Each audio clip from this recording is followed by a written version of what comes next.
It's Thursday, April 11th.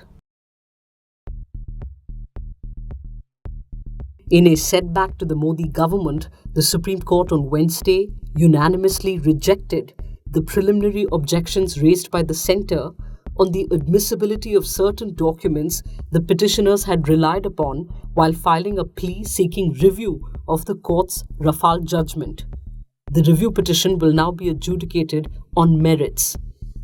The government had submitted that the review plea was not maintainable and should be dismissed as it was based on stolen documents or secret files accessed from the Defence Ministry.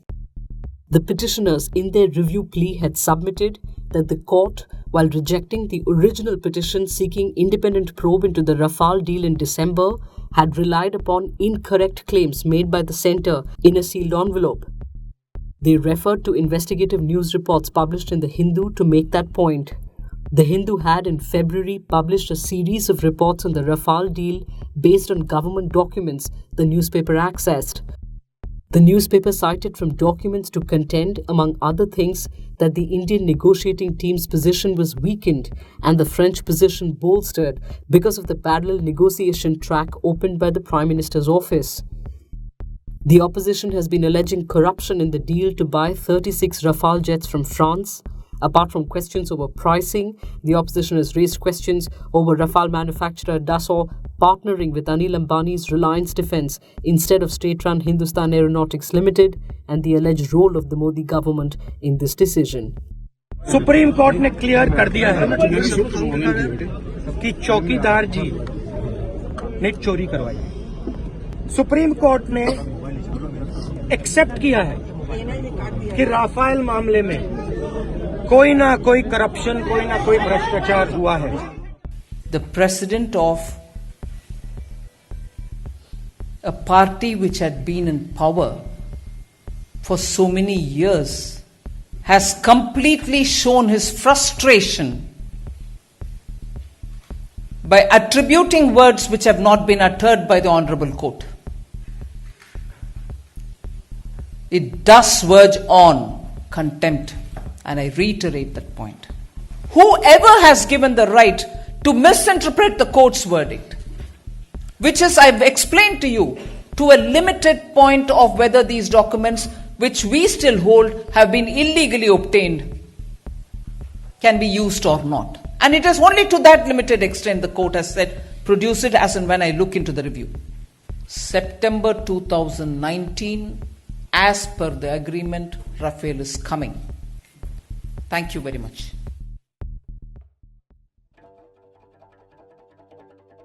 Asserting that such political content poses a serious threat to the level playing field, the Election Commission on Wednesday banned the screening of the biopic on Prime Minister Modi until the end of elections. The Commission said it had received complaints about certain movies, namely PM Narendra Modi, NTR Lakshmi and Udayama Simham. The poll panel has ordered that any biopic material in the nature of biography or hagiography subserving the purposes of any political entity or individual connected to it, which has the potential to disturb the level playing field, should not be displayed. The Supreme Court had on Tuesday, while hearing a petition seeking a stay on the release of the Prime Minister's biopic, held that whether the film will tilt the electoral balance in favour of any political party is a question that can and should be addressed by the Election Commission of India. The Election Commission's order also applies to NaMo TV. NaMo TV, dedicated to broadcasting the Prime Minister's speeches and rallies, has the Prime Minister's face as its logo. While it is not clear who owns NaMo Television, both the BJP and the Prime Minister have promoted it on social media.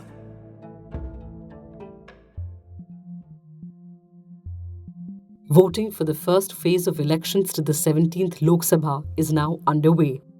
91 parliamentary constituencies go to the poll today. There is simultaneous polling for 4 state assemblies. Today, all 175 assembly seats in Andhra Pradesh, 28 of the 147 assembly constituencies in Odisha, all 32 assembly seats in Sikkim, and all of the 60 assembly seats in Arunachal Pradesh also vote. So, what does it take to get 900 million voters to electronic voting machines in 10,35,918 polling stations across India in under 3 months to ensure that we are able to exercise our democratic right freely. Nearly 5 million polling personnel and police forces, according to the Election Commission's 2016 annual report.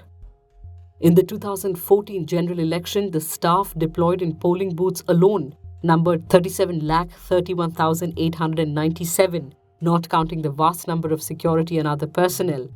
The Election Commission, however, has merely 400 officials. Each of its state-level representatives, the chief electoral officers, have a few more employees in their offices.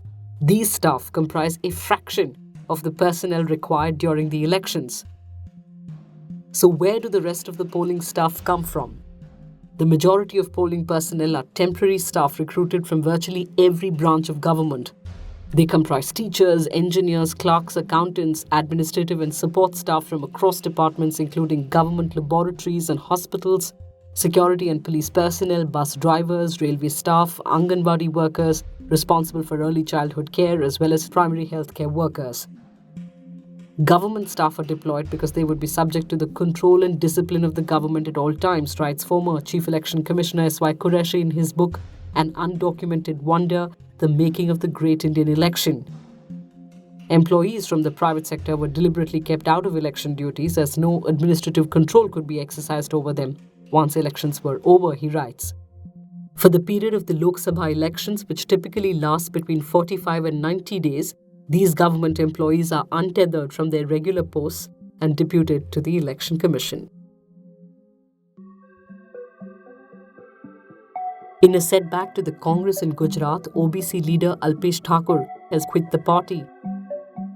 The Gujarat Kshatriya Thakor Sena, an outfit floated by the Congress MLA, has passed a resolution to sever ties with the Congress and asked Thakor to resign from the party. Gujarat votes in a single phase on the 23rd of this month. This woman in a white thobe and gold moon earrings, traditional Sudanese women's workforce attire, leading the crowd in a chant of Thawra, Arabic for revolution, has become a symbol for protests that have rocked Sudan since the 6th of this month. Organized by working professionals, the demonstrations that started outside the Sudanese presidential palace in Khartoum have moved into overnight sit-ins despite tear gas pellets and clashes with security forces. Sudan has been witnessing on and off protests through the last year over rising living costs and cuts to subsidies, including those for bread and fuel. The North African country's economic collapse was brought on by years of US sanctions and the loss of oil revenue. Recent protests have been marked by a call for President Omar al-Bashir's resignation and a demand that armed forces withdraw their support to the government. The president, however, has refused to budge till elections in April 2020. Bashir has held power since 1989 and is seen responsible for failing to bolster the country's economy and steering it towards regressive laws. Women have been arrested for wearing jeans, showing their hair, even riding in a car with a male person. Sudan has one of the lowest female literacy rates in the world, faces one of the highest maternal mortality rates, and has jailed prominent women activists in the last year. The International Criminal Court has had an arrest warrant against President Bashir for years. Charges against him include crimes against humanity and genocide. And finally, you've seen black holes in countless movies and comics. But what do these giant interstellar spots of tremendous gravity that nothing, not particles, not even light can escape, actually look like? Like this. First predicted by Albert Einstein's theory of general relativity, one can't actually photograph a black hole. They neither emit nor reflect light. So what astronomers who run a global network of radio telescopes called the Event Horizon Telescope have photographed is at a galaxy 55 million light years away. It's called Messier 87 or M87. And there's a supermassive black hole at its core that we have seen what we thought was unseeable. That's all for today. Don't get into a news black hole. We'll be back with a special episode on reading between the lines of election data tomorrow. Love your morning fix? Help support our journalism. Subscribe to Scroll Plus using the link in the description.